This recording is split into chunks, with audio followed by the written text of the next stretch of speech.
আসসালামু আলাইকুম। আজকে এটা দিন, আজকে আমি এই যে ব্লগ করবো।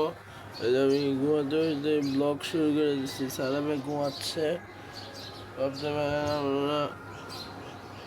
এই যে সাদাপে রাই গেল, সাদাপে ঘুমাচ্ছে।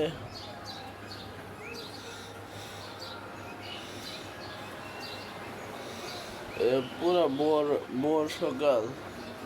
এই যে মাত্র বাজে 6:26, 7টা থেকে 8টা দিকে জামাত।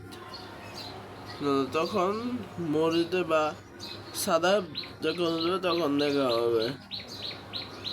না, আপনাদের সাথে দেখা হবে সালাম যখন উঠবে তখন দেখা হবে। তাহলে বাই বাই। সো গাইস, আমি গোসল করে আসলাম। পাঞ্জাবি যে পুরো রেডি, আর সাদাবে সামাই খাচ্ছে। এ কারণে দেখা করতে পারছি না আপনাদের সামনে, দেখা করতে পারতেছি না। এই যে এখন আমি ইয়াতে আপনাদের সাথে দেখা হবে মসজিদে। সো গাইস, আমরা এখন মসজিদে যাব। ঈদের দিন আমরা মসজিদে যাব।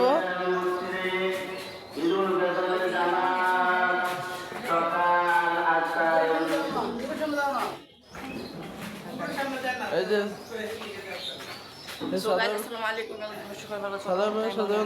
দেখা 2025 সালের ব্লগ।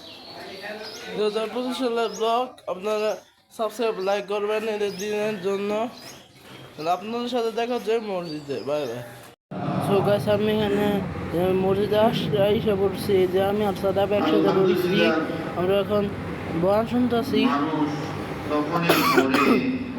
এখন বয়ান শুনতেছি, যে দেখতেছেন আমি বয়ান শুনতেছি আমি আর সাদাবে।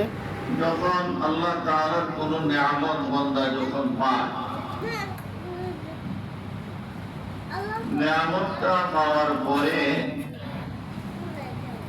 মনের খুশি থেকে বলে আলহামদুলিল্লাহ। এটা মনের অন্তরের অন্তঃস্থল থেকে বাহির হয়। এটা একমাত্র আল্লাহর ওই সমস্ত বান্দাদের মুখ দিয়ে বাহির হয় যাদের কলবের ভিতরে আল্লাহ তাআলার নিয়ামতের কদর তাদের দিলের ভিতরে আল্লাহ পাক জমাইয়া দেয়। পুরা এক মাস রোজা রাখার পর আজকে আমরা একত্রিত হয়েছি, এটা আমাদের জন্য খুশি না বেজার? আমরা ফাইনালি এসে বললাম আমরা আসলাম ফাইনালি ঘুরতে। দেখেন কত কিন্তু ঘুরতে আসছি। এখানে কত মানুষ যাচ্ছে। বিকালে আমরা ঘুরতে আসছি। তো গাইস, তোমার সাথে পরে দেখা হবে বাসায়। Bye bye. Bye. So guys, আজকের মতো এই পর্যন্ত ভিডিও। আমরা ঘুরতে গেছি, করছি। আজকের মতো এই পর্যন্তই। নাহলে আপনারা সবাই ভালো থাকবেন, সুস্থ থাকবেন। আল্লাহ হাফেজ।